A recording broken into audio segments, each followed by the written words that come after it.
Guys, প্রথমে এই ভিডিওটা দেখো, তারপর এখানে কিছু ফানি কমেন্ট পড়বো। ও কাকি আপনার মা তো ভালো নাটক জানে। আমি तो चलिए शुरू करते हैं।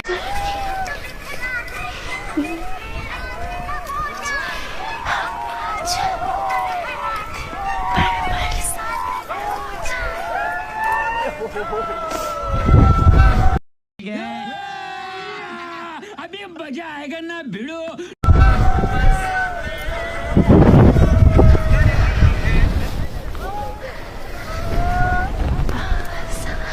तो चलिए शुरू करते हैं। আর এই সেই ঐতিহাসিক মুহূর্ত,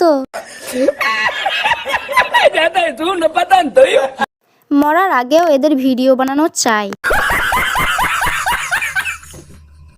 ঐশ্বর্য দেখলে বলবে আমি পৃথিবীতে কেন বেঁচে আছি, আমি তো বুঝতেই পারছি না। এরা টপকে গেলেই পৃথিবীতে মঙ্গল হতো। না কেউ চায় না আমি মহারানী। একটু আগেই তো দেখছিলাম মরে যাচ্ছিলে, আবার নাটক শুরু হয়ে গেল।